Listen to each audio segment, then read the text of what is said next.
Good afternoon, welcome to the UK Column News. It is just gone 1 o'clock on the 3rd of July 2014. Myself, Louise Collins, Brian Gerrish and Mike Robinson are here in a very hot and sweaty Plymouth. Sunny. No? It's sunny and bright, and you've spent the afternoon on the beach, so, you know, you've got to enjoy it when it's here. But apparently in Cardiff it's sort of grey and rainy, to which we say, if you want to live in the Cardiff area, that's your own responsibility. But thank you for joining us anyway. Well, what's the reality of the country? We're in a dire situation, and it's becoming increasingly easy to see what is causing the problem. We have corrupt, fraudulent, criminal, and it would appear in some directions, paedophile connections with our ministers. And these are the people running the country. So take us through what the papers are talking about. OK, Louise. So in the Telegraph this morning, now this came as such a surprise, but apparently after Geoffrey Dickin handed over the dossier with regards to the Westminster paedophile ring and Elm Guest House to the then Home Secretary Leon Britton, his home was burgled twice, according to his son Barry Dickens. Apparently nothing was taken in what appeared to be two very professional intrusions, and Barry told ITV he found it confusing and worrying that his father's work had not been properly investigated. So, Brian, I don't know what your thoughts are on this. I mean, it doesn't surprise me in the slightest that this gentleman's home, Geoffrey Dickens, he died shortly after that anyway. Well, we've had we've had a number of people who've come forward to the UK column over the last in the last couple of years. They're talking about child abuse. We've got Bill Maloney from Pie and Mash Films, himself a victim, doing fantastic work, taking the lid off the abuse. What is going on is becoming increasingly obvious. This is not small-scale abuse of children simply by dirty old men in raincoats. What we're starting to look at, of course, is massive organised rings, and these are not within the public. These are rings that have been organised over many, many years and are still being organised and run today from the highest levels of society. But every time the truth comes up to the surface, the reality is the police, and I think UK column stuck up for the police on many occasions, but we're going to say it's increasingly obvious that the police have been absolutely complicit in covering up child abuse and protecting the abusers. As I've said before on air, a couple of years ago, in a committee room in Westminster, a former police officer told how, with a colleague, they had investigated child abuse across the country in each police district.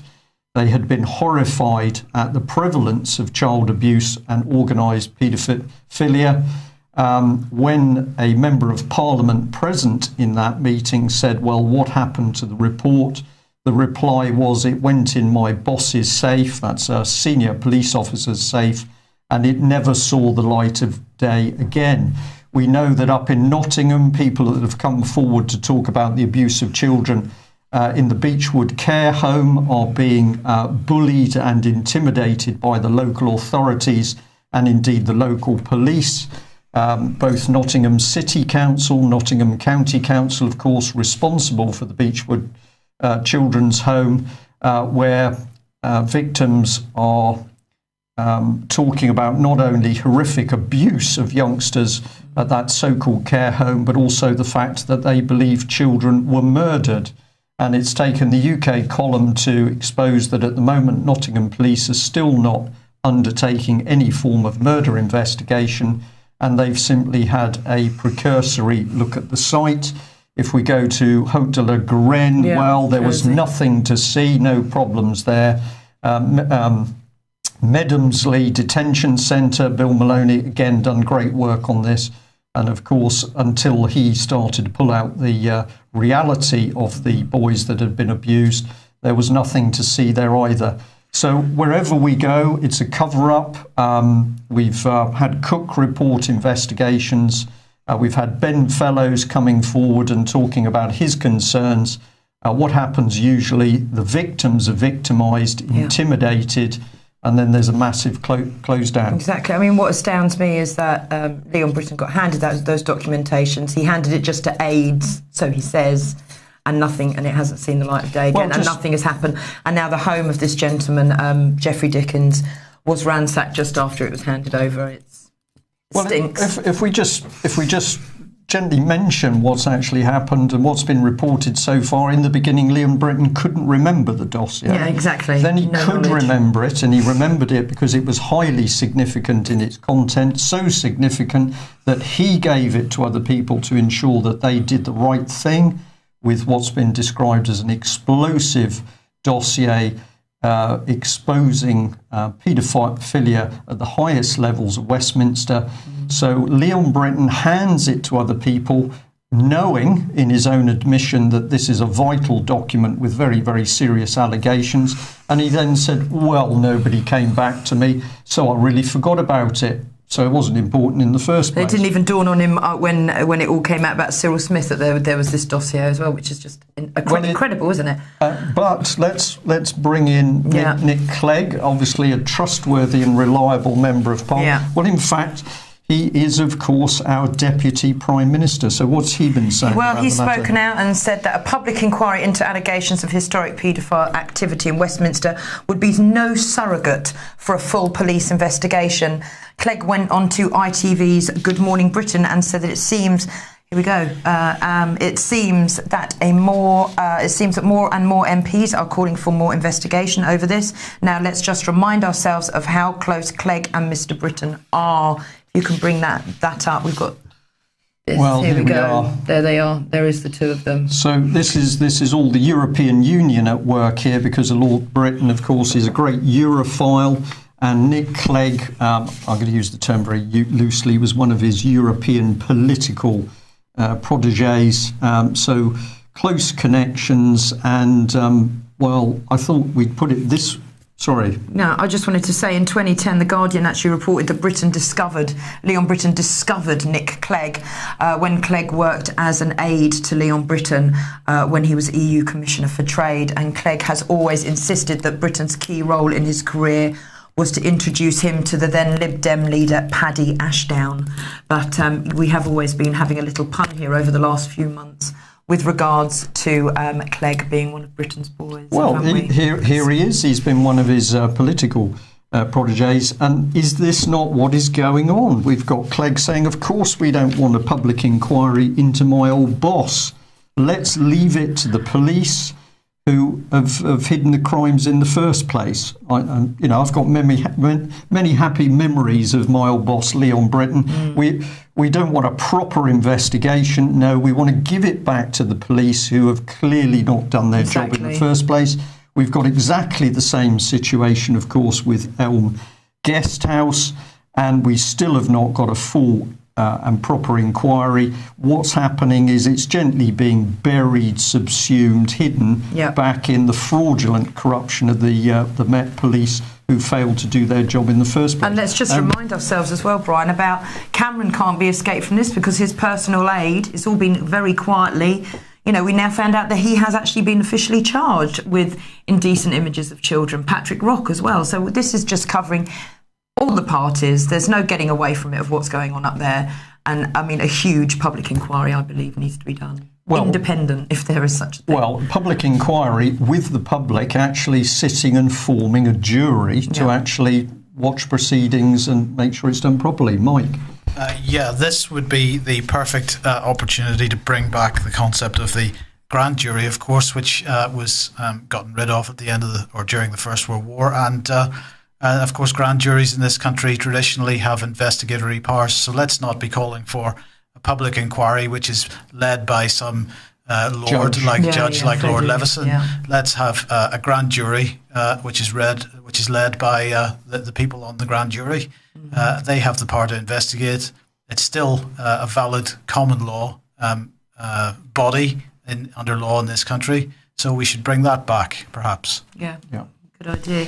Now, you've just found this slide, haven't you, Brian? Well, I apologise for the quality of this, but it needed a little bit of adaptation. But here we are, Nick Clegg. Remember, this man is the Deputy Prime Minister, And here he is with the friendly arm round his shoulder for Sir Cyril Smith.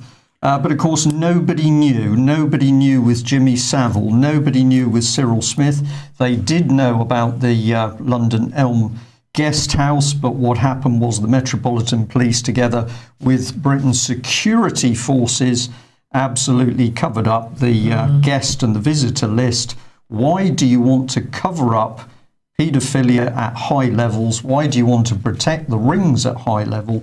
And the answer to that is because the paedophilia rings are the means by which people are controlled and blackmailed to do the bidding of others.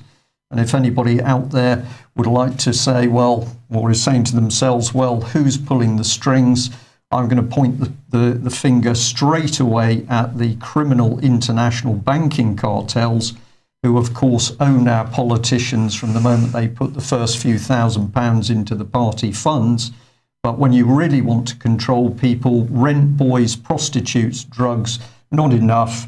You need something that they are going to be terrified of being discovered, and that's where the children come in.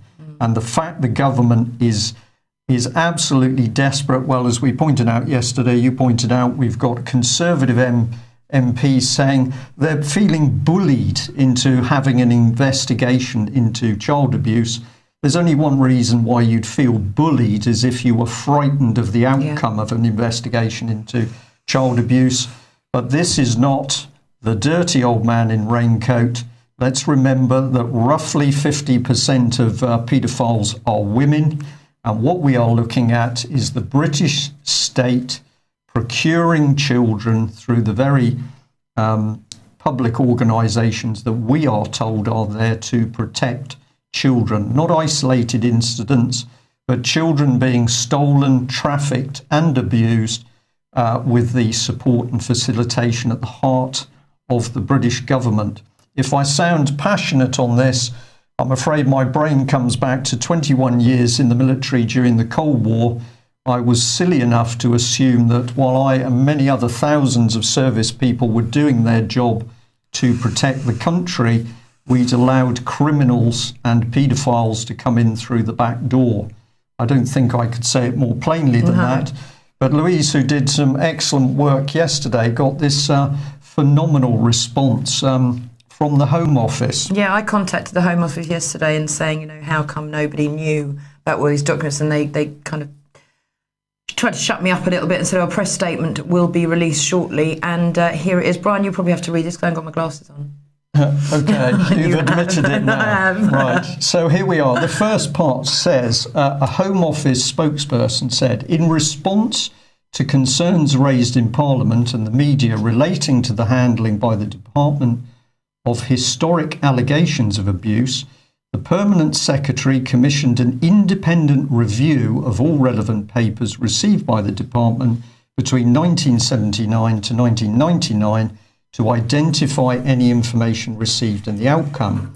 The review concluded the Home Office acted appropriately, referring information received during this period to the relevant authorities. So that is a brilliant Newspeak statement. There is absolutely no factual information in it. There's no evidence. What was the review? Who conducted it? What paperwork was examined? What authorities were considered relevant, and what have those authorities done? So if we have a look at the next bit, if the system works, it does.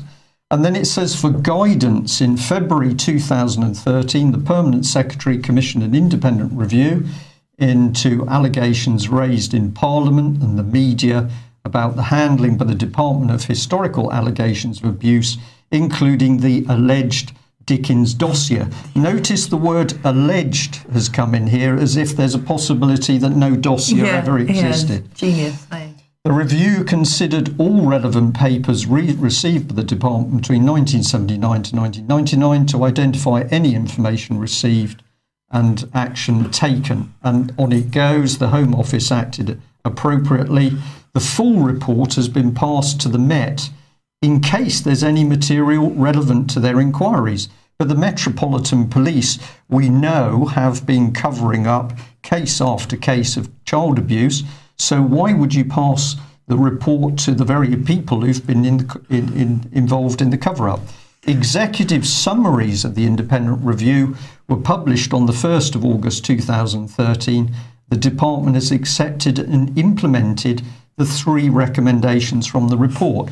Well, I believe that what we need to do, UK Column, with the help of the general public, is to get hold of not the executive summary, but a copy of the full report.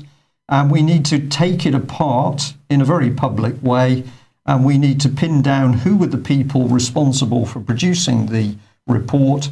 And we need to find out who the people were that received the Dickens dossier within the Metropolitan Police. And we need to find out what they did and did not do about it. So It's pretty obvious we've got British government simply involved in paedophilia and desperate to keep the lid on it. Meanwhile, here he is, Robert Greene, the man who simply stood up to protect children from paedophiles. And what happens to him? Well, he doesn't get a proper trial in Scotland. He's put in prison for 3 months and 1 week. He's now spent 43 days under house arrest in Warrington, and he is still totally unaware of the precise charges against him. The Scottish government under Alex Salmond, the junta, Alex Salmond, Kenny MacAskill, Justice Minister, and Sir Stephen House, in charge of Police Scotland, the 3 men forming the junta, have now spent over £2 million to silence this man. What is his crime? Well, trying to protect children from paedophiles in the establishment. So I'm going to say today to any of our viewers or listeners who've had concerns about the Holly Gregg story of abuse, perhaps you might now start to see the Scottish Government's treatment of Robert Greene, their desperation to incarcerate him in prison, start to see the story north of the border in terms of the panic we're seeing unfolding in Westminster as it becomes increasingly obvious that the Westminster politicians have been covering up and protecting paedophiles. Well, we can't let this man go unseen. Here he is, David Cameron. This is the man with ultimate responsibility. Do we see him on the BBC calling for a full and in-depth investigation? No, we don't. He doesn't care. He doesn't care because these men are his friends and colleagues. He doesn't care about the poor, get them off the streets, get the Chinese with appalling human rights records in to take control of our strategic nuclear power infrastructure. Fracking, well, great profit, so who cares about the water and the environmental damage? The NHS, let's get it sold off for more profit. And if there's a chance of a war, let's get the bombs and munitions on the ground. In fact, I don't recall seeing one comment from him, even after his aide and friend Patrick Rock was arrested. There has been absolutely no comment from him at all. You will not see any comment because these people can't get on the bandwagon, because if they get on the bandwagon and the truth comes out, of course, they're all going to be implicated. So what you've got is a little mini bomb burst. Let's keep the subject of war since it's Cameron. These people scuttling off to their little corners. Missed one on the end there because, of course, the press and the media, Leveson is, of course, David Cameron's mate. And what's the aim? To get control of free speech. Why do you need to get control of free speech? Because then you don't have to worry about the truth coming out about the Westminster paedophile rings. It's pretty obvious, isn't it? Is this not moving on? For some reason. Oh, you're going to have to ad-lib it. I don't know what that is. Let me just see. We've got a small technical issue here. I think we're going to go over. Ian Crane has been hard at work up in the Humberside. Well, we've just mentioned Cameron, of course, is totally for fracking. I think we've got a phenomenal video here, thanks to Ian Crane, of what Cameron's pro-fracking policy is doing to Britain today. Remind me again who Silver Commander is? Superintendent Downs. Superintendent Downs has decided that there will be no slow walking of the trucks. And we've made that clear right from day one, you know. So there's no facilitation of peaceful protest? What else do you want to do? It's okay. I'm just trying to figure out the ground rules here. Oh, yeah, it's fine. But like I've been saying every time we've been up there, I've been asking people, what is it that you want to do? Because we've said slow walking isn't an option. So we've said, what do you I want won't to do? fall There's a in. lot of nettles behind you, and you've got shorts on. I appreciate your concern.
Do you realise what you've just witnessed?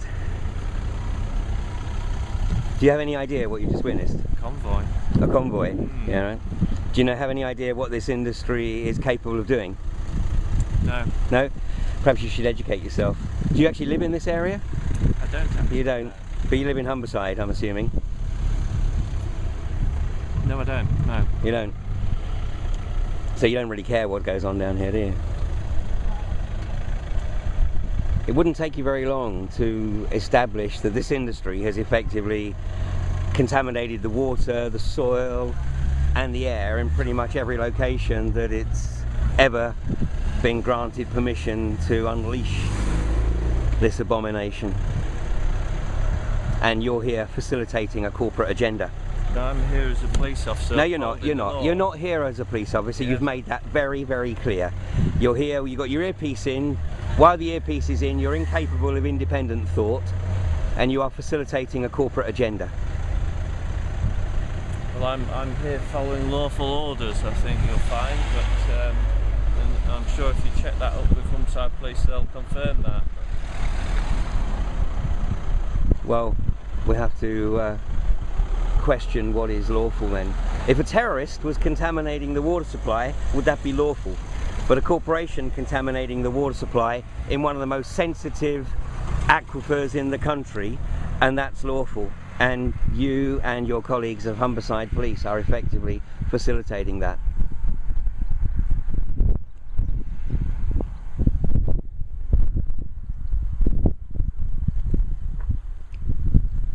Within a generation, you won't recognise this landscape.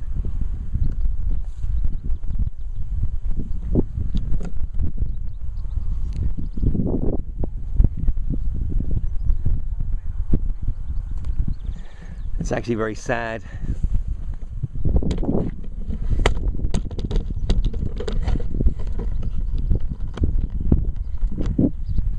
What I'll just ask you to do is just ask to take tripod off the highway, please. I'm not blocking the highway at the moment. Well, no, your tripod's If any vehicle comes along, I will move it. At the moment, it's not causing any kind of obstruction. I'm asking you because it is causing obstruction. It doesn't need to be a vehicle coming. What I'm saying is I'm asking you to remove your tripod off the highway so that if a vehicle does come, it doesn't have to slow, does it? It's not having. It won't have to slow because I will move it. Right. I'm asking you to remove your tripod from the highway. That's not unreasonable, is it? It's not unreasonable that I will move it as and when I need to. Right. Oh, right, okay, no worries. We'll just get your details and then we'll walk you there, that's absolutely fine. Why do you want our details? Well, just so we need to know what's going on the site. Well, I'm not going on that site. No, you're not. You're going to join your other friends out here. Yeah. You don't need our details. That's okay. No, you don't.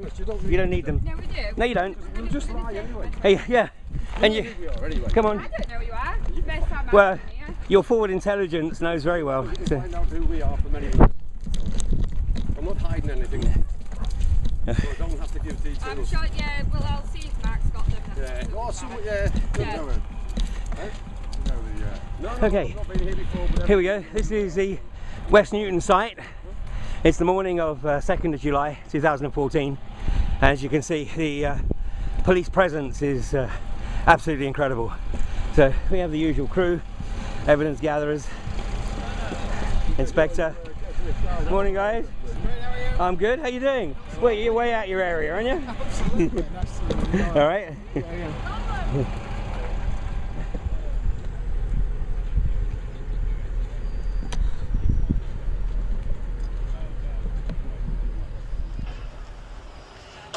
Well, it's coming towards the end of the day here on Wednesday, 2nd of July 2014.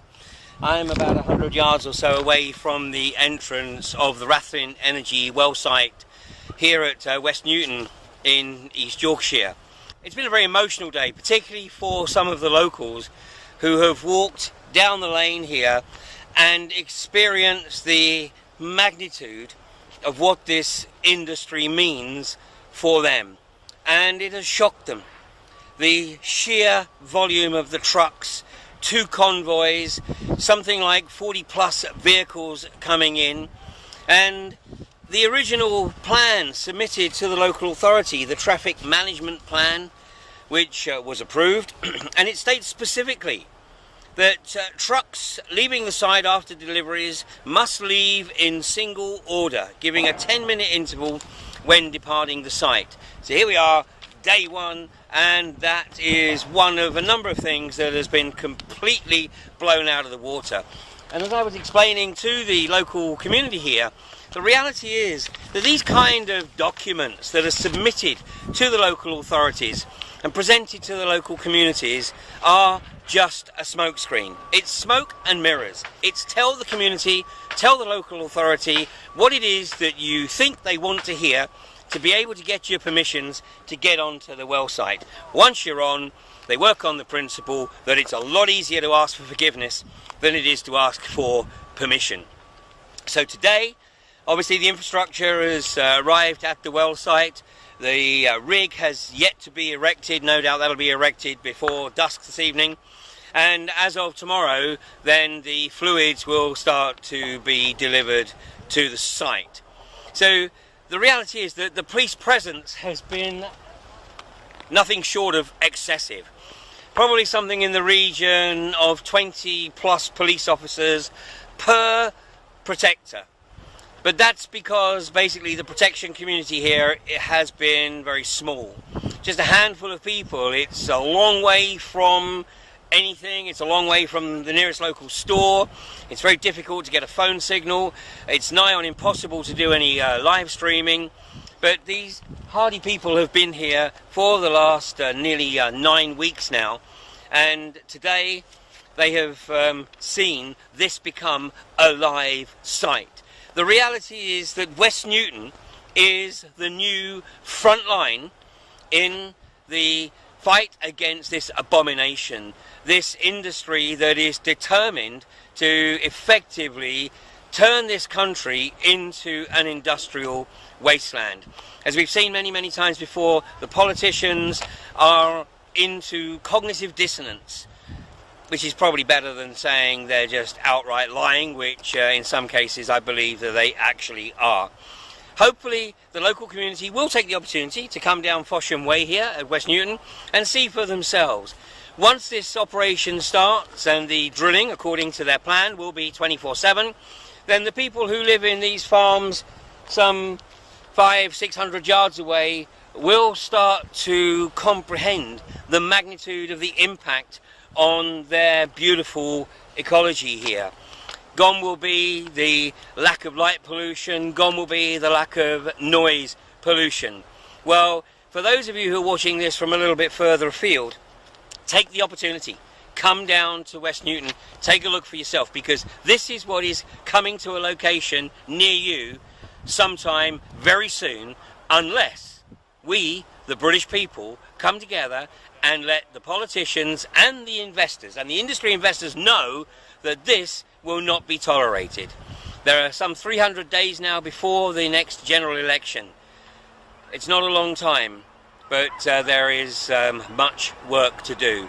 So please come down to West Newton and take a look for yourself, and also do your own research. Take a look at the legacy of this industry wherever it has unleashed this abomination around the globe.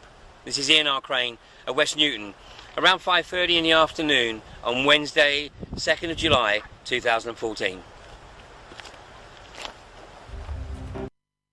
Thank you, Ian, for that report from Humberside County Town yesterday. Quite incredible, isn't it?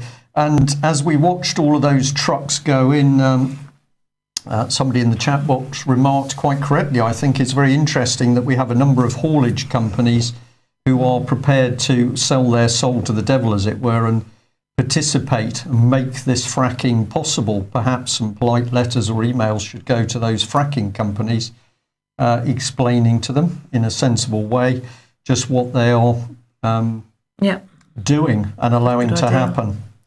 And I agree with the person who also said that the lady police officer was clearly under 16. That's my opinion as well. But that's the trouble with age, isn't it? Well, if fracking is going to chew up the British countryside, we got a clue to what's coming here over in Ireland with the Irish Examiner. Council's plan trying to strip people of the right to live in the countryside. Encourage you to go and look at this article yourself, but essentially we've got European cable and wire manufacturer representation group. They are now saying, well, it's too difficult really to get decent electricity supplies to all these people living remotely in the countryside, and it would be much better, of course, if they were living in towns and cities. And what this is blatant Agenda 21 propaganda, which is to strip people off the land and get them into the cities where they can be controlled. So do have a look at that article.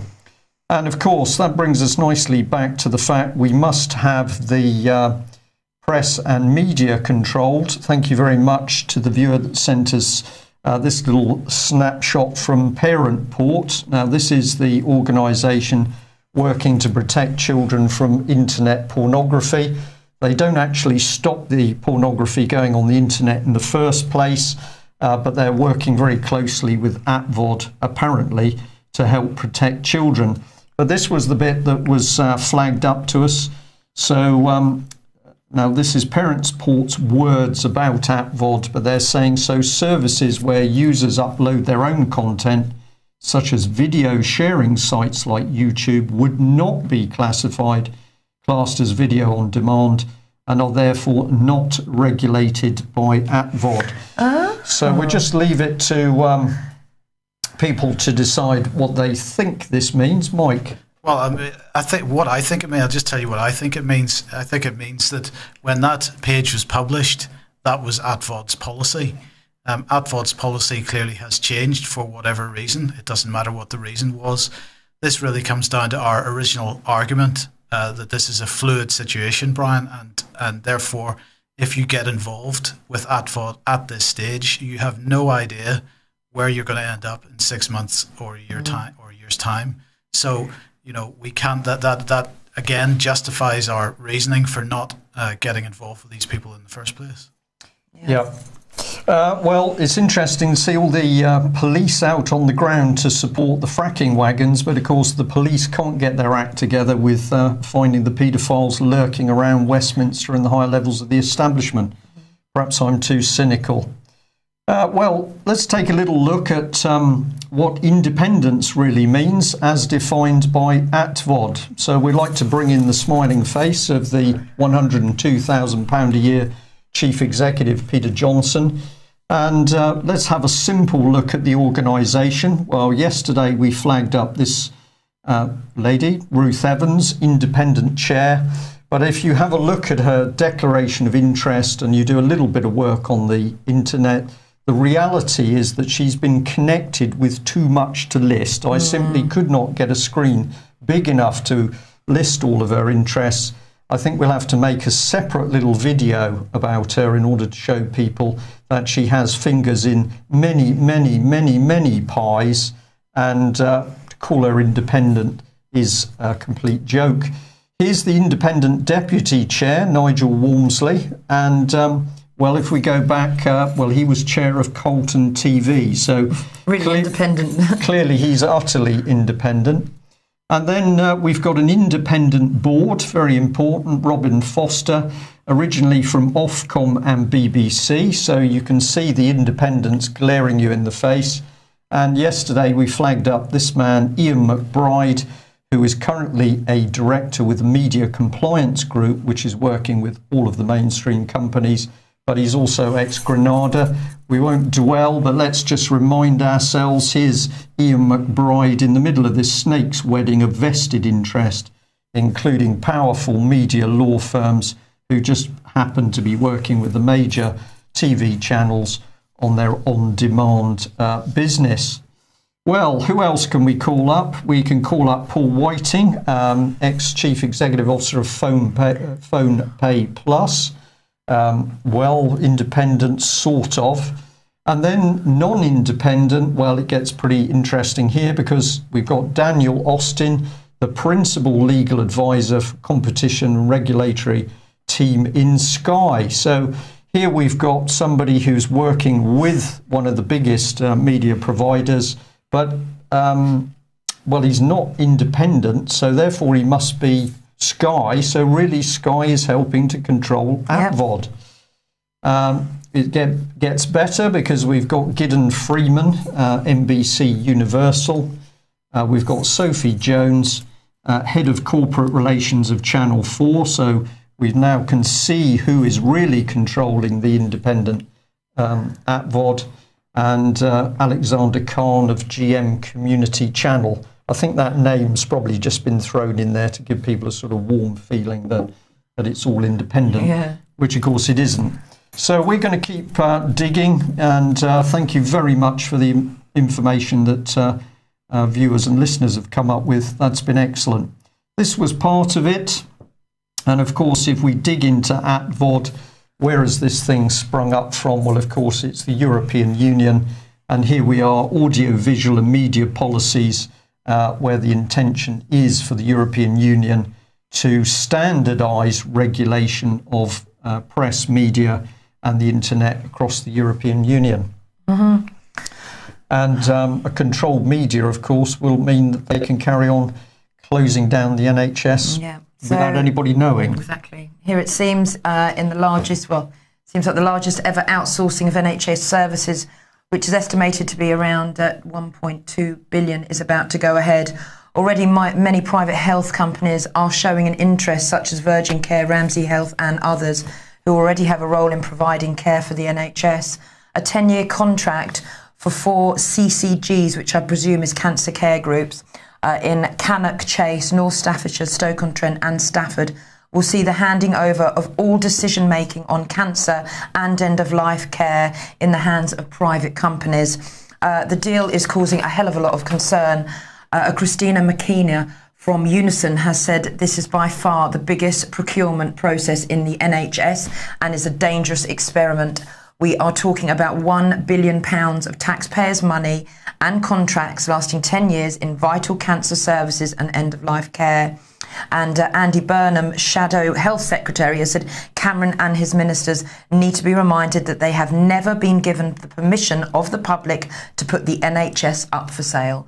So they're really going for it now. If you don't care about the abuse of children, you aren't going to worry that you are lying to the public about the privatisation of the NHS. So let's get this thing pinned down. It's no good, this lady from Unison saying, well, the government are not doing the right thing and they're not paying attention. The government do not care because the government do not care about the wide-scale abuse of children. So they're not going to care if a few of their chums are making money out of privatisation of the NHS. Yeah. But what we are going to do is make profit out of death. So it's no surprise to see this gentleman propping up. The British Medical Journey have come out in support of assisted suicide, saying choice is the most important rather than preserving life.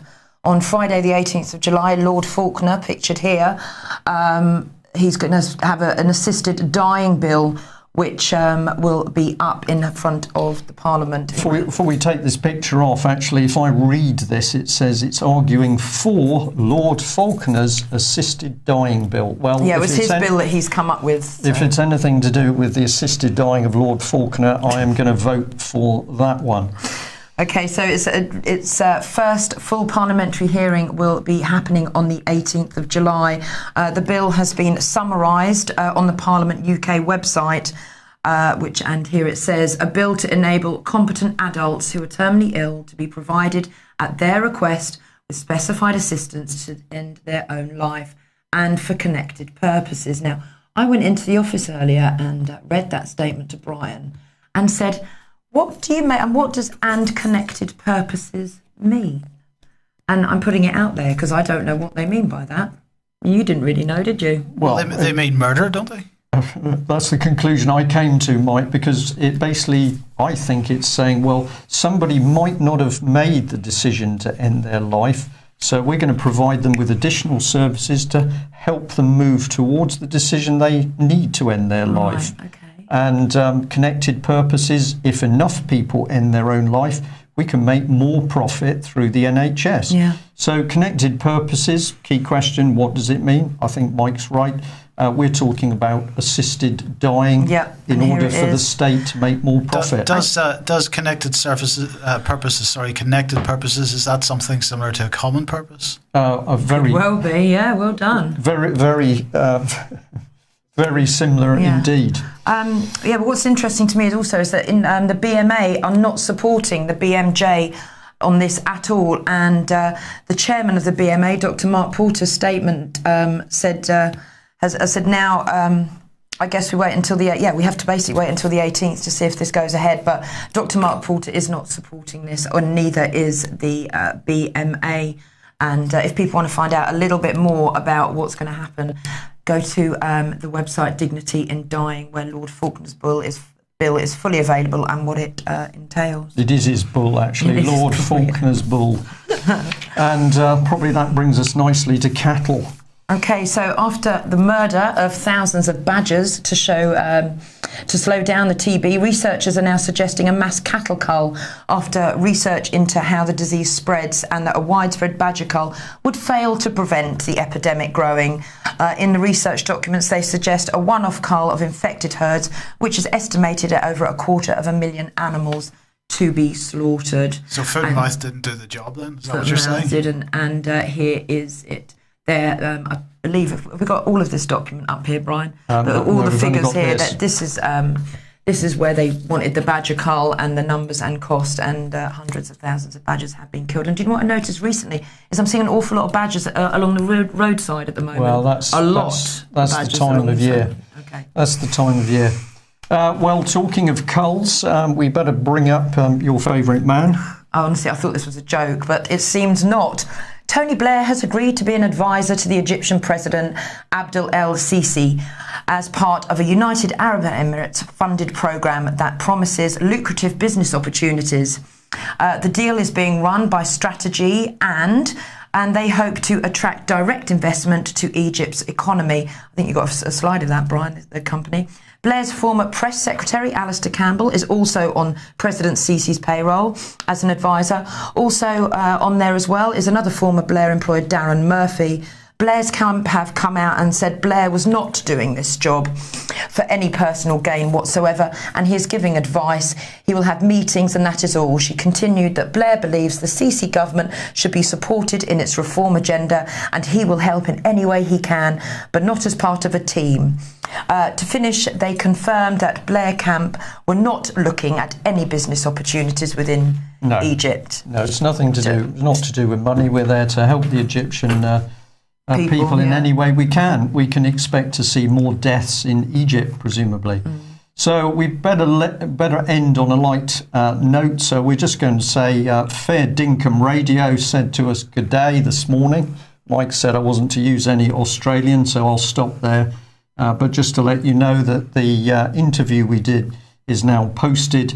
And if you want to take a break from the problems in UK, you might like to go down under, get a bit of sunshine, and to see what Fair Dinkum Radio has got to say. I'd just like to put a little announcement out. There'll be more on it over the next week or so. But there is going to be a child abuse. It's not so much a rally, but people are going to be meeting on the 18th of February in London, and it's going to be all February. What was it? What month are we? July. The 18th of July. Sorry, the heat's getting to me. And it's being run by an amazing woman called Brenda Mumsey McNamara, and she's in her 70s, and it's going to be in London on the 18th. More details to follow. Okay, and if you're unhappy with what's going on around the Leon Britton affair, get those emails out, get those phone calls going to your MPs to ask what they are doing personally to help get this inquiry with participation of the public to take the lid off the paedophile rings running the country, basically. Okay, we'll leave you there. See you same time tomorrow. Bye. Thanks very much. Bye-bye.